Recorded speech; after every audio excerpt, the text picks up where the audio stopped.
Hey there, future truck drivers and commercial vehicle operators.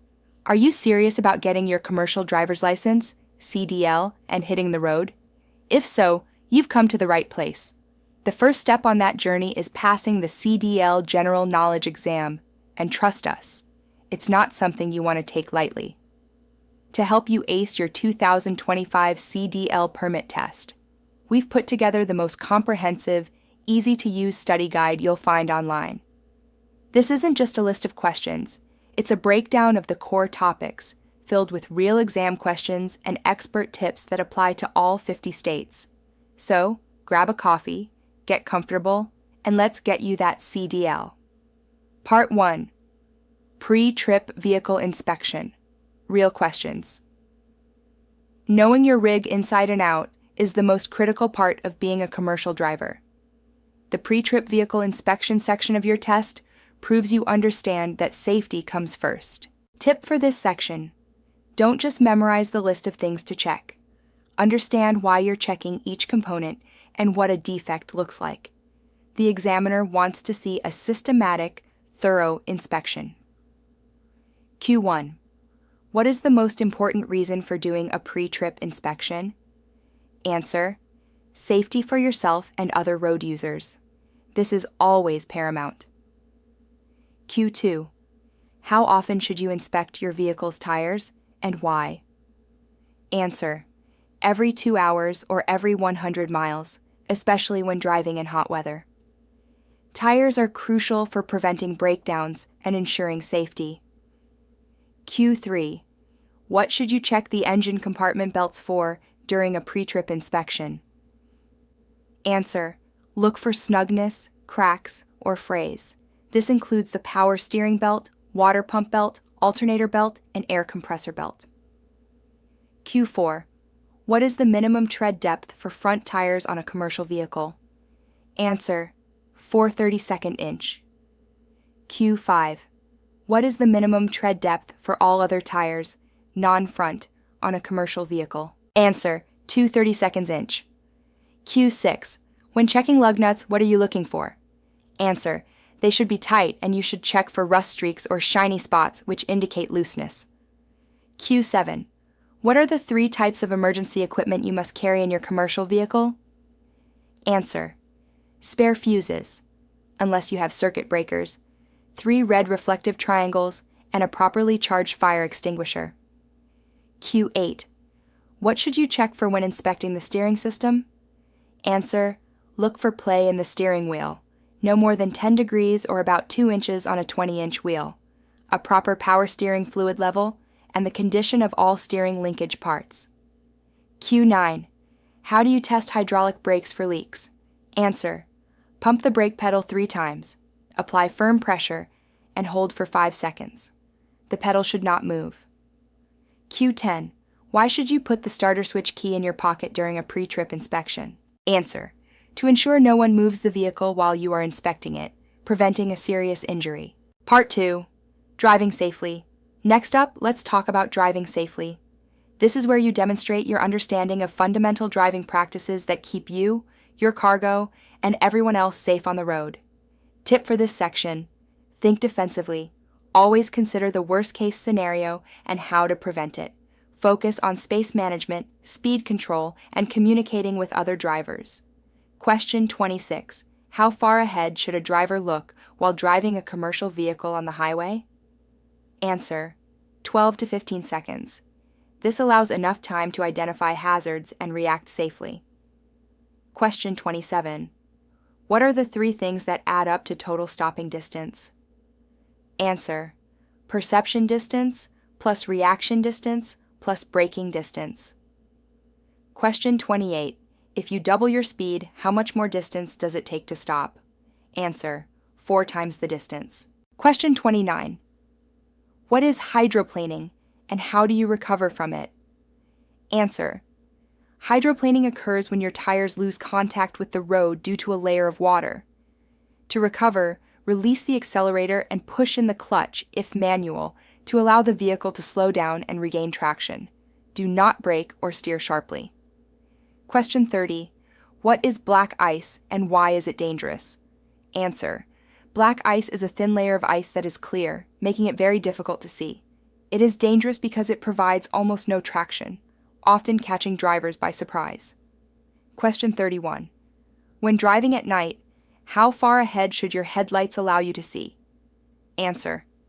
You should keep your speed low enough that you can stop within the range of your headlights. Question 32.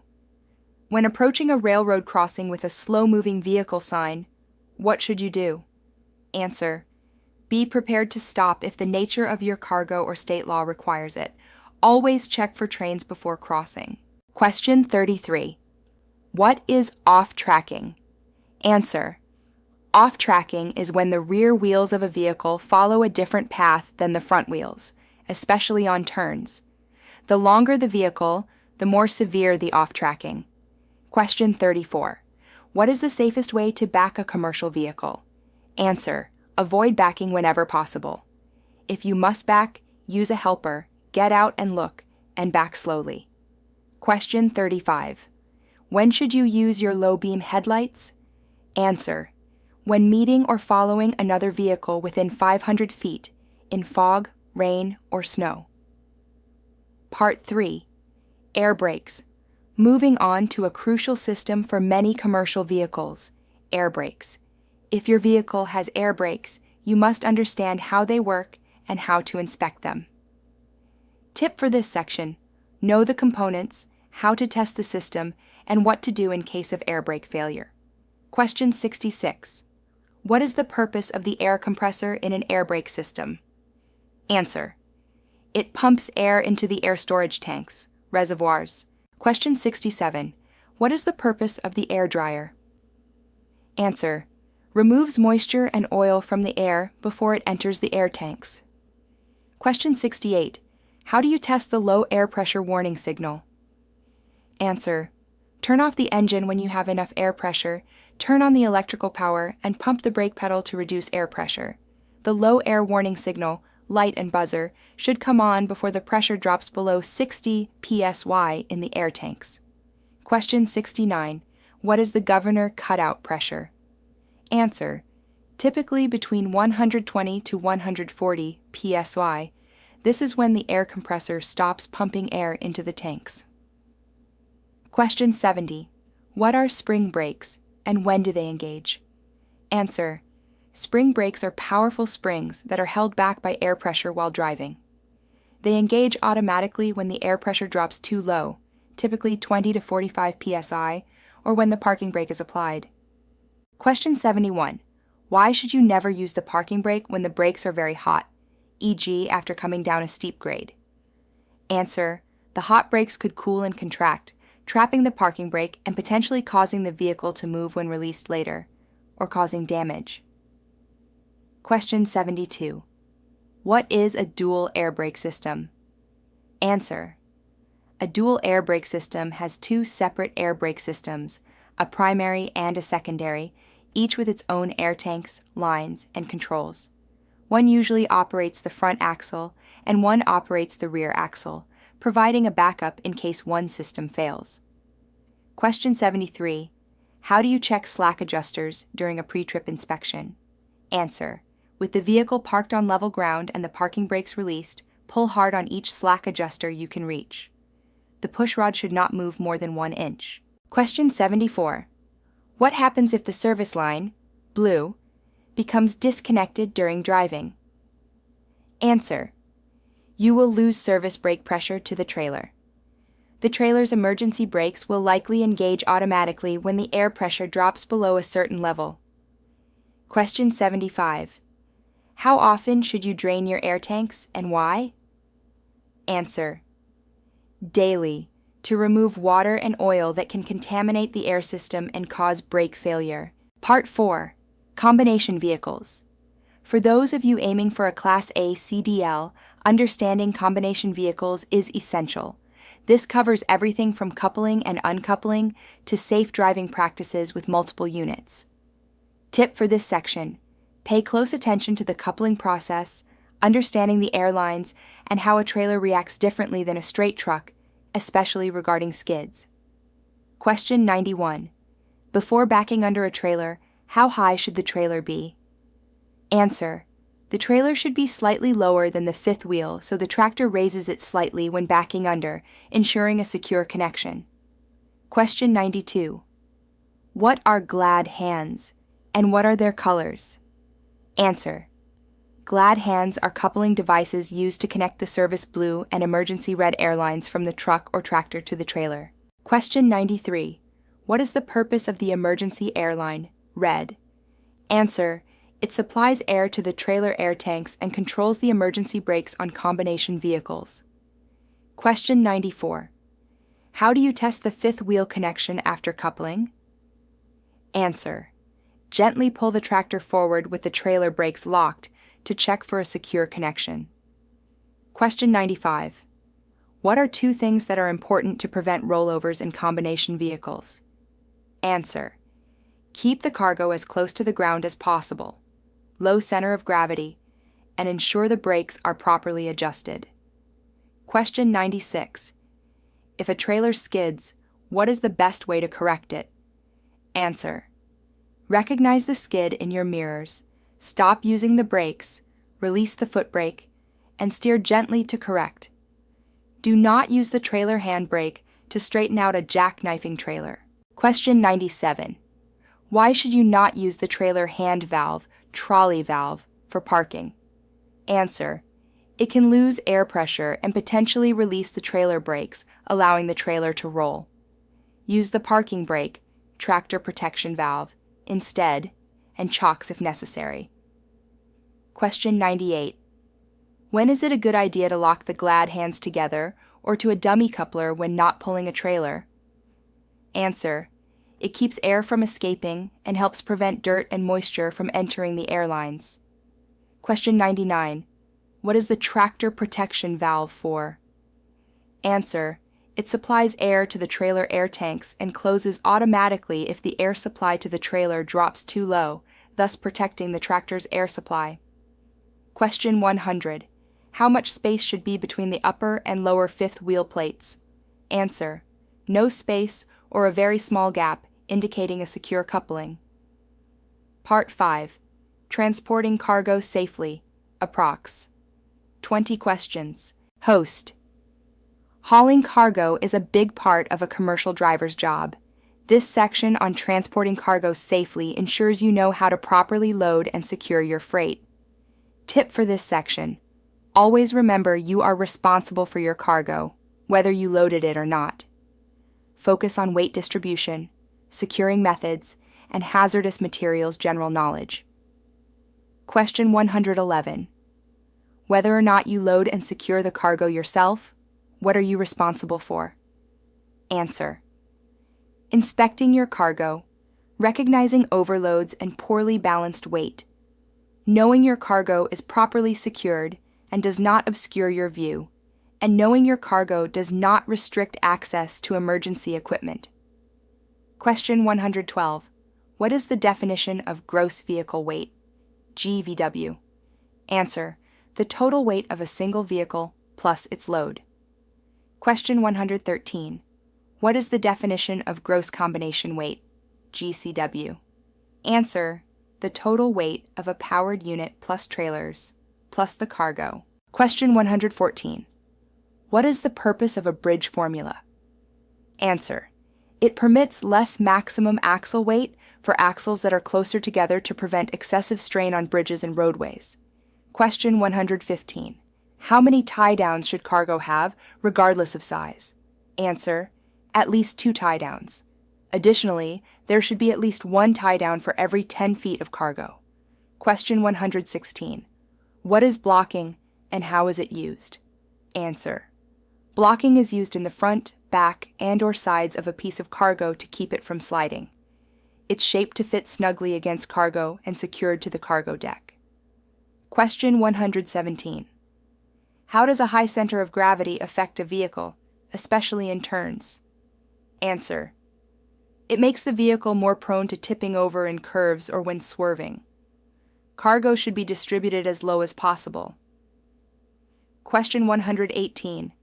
What can too little weight on the driving axles cause?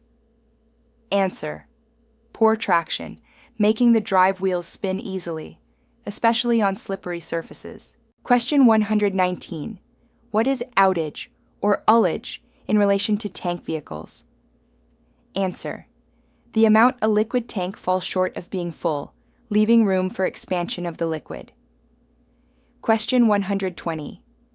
When hauling liquids in a tank, why should the tank not be completely full or completely empty? Answer. Partially filled tanks create liquid surge, which can affect handling and cause the vehicle to be unstable. It's best to have the tank as full as possible while leaving room for expansion. Part 6. Hazardous materials. General knowledge. Approx. 15 questions. Host. Even if you don't plan on getting your HazMat endorsement right away, the general knowledge test will include some basic questions about hazardous materials. It's vital to understand the fundamentals. Tip for this section. Focus on placards, shipping papers, and general safety procedures around hazardous materials. Question 131. What is the primary purpose of placarding a commercial vehicle? Answer. To communicate the risk of hazardous materials being transported to emergency responders and the public. Question 132. Where must placards be placed on a vehicle hauling hazardous materials? Answer. On all 4 sides of the vehicle, front, back, and both sides. Question 133. If you do not have a hazardous materials endorsement, can you haul a load requiring placards? Answer. No, you must refuse to haul the load. Question 134. Where must shipping papers describing hazardous materials be kept? Answer. In a pouch on the driver's door, in clear view within immediate reach while the seatbelt is fastened, or on the driver's seat when out of the vehicle. Question 135. What are 3 things you need to know to decide which placards, if any, you need? Answer. The hazard class of the materials, the amount of hazardous materials shipped, and the total weight of all classes of hazardous materials in your vehicle. Question 136. You must never smoke or perform any activity involving fire within how many feet of vehicles placarded for Class 1, explosives, Class 2, flammable gas, or Class 3, flammable liquids? Answer, 25 feet. Question 137. What should you do if your vehicle breaks down or is in an accident while carrying explosives? Answer. Keep bystanders away. Warn others of the dangers. Do not allow smoking or open fire near the vehicle, and never use burning signals such as flares or fuses. Question 138. Who is responsible for classifying hazardous materials and providing the correct shipping papers and placards? Answer. The shipper. Question 139. What is a hazardous materials identification number? Answer. A 4-digit number used to identify hazardous materials on shipping papers and placards. Question 140. Can federal inspectors inspect your truck or bus if it's hauling hazardous materials? Answer. Yes, and they can put it out of service if it is unsafe. Part 7. General driving knowledge and emergency procedures. Approx. 10 questions to round out 150. Host. To wrap things up and hit our 150 questions, let's cover a few more critical aspects of general driving knowledge and emergency procedures that are often intertwined throughout the exam. Tip for this section. These questions often test your common sense and ability to prioritize safety in unexpected situations. Question 141. What is the first thing you should do if your brakes fail on a downgrade? Answer. Look outside your vehicle for another means of slowing it, such as an escape ramp. Question 142. When hydraulic brakes fail while driving, what action should you take? Answer. Pump the brake pedal to generate pressure. Question 143. What is emergency braking? Answer. Responding to a hazard by slowing the vehicle as quickly and safely as possible. Question 144. How can you tell if your vehicle is equipped with anti-lock brakes, ABS? Answer. Look for an ABS malfunction lamp on the dashboard that lights up when you turn on the key and then goes out. Question 145. If you are being tailgated, what is the best course of action? Answer: increase your following distance to create more space in front of your vehicle, giving you more time to react, and the tailgater more room to pass. Question 146. What is sleep debt, and how can it be paid off? Answer: sleep debt is the accumulated amount of sleep you've lost. It can only be paid off by sleeping. Question 147. When confronted by an aggressive driver, what is the very first thing you should do? Answer: make every attempt to get out of their way safely. Question 148. What should you do if you need to leave the road in a traffic emergency? Answer: avoid braking until your speed has decreased to about 20 miles per hour, and try to get all wheels off the pavement if safe. Question 149. Which type of vehicle is most affected by strong winds? Answer: a set of empty doubles or a high-profile vehicle. Question 150. If a straight truck goes into a front wheel skid, what will it do? Answer: go straight ahead even if the wheels are turned. Conclusion and final tips. We just powered through 150 essential CDL general knowledge questions. That was a marathon, but you're now one step closer to earning your CDL. Remember, practice makes perfect. Here are my top tips for passing your CDL general knowledge exam on the first try in 2025, no matter what state you're in. 1.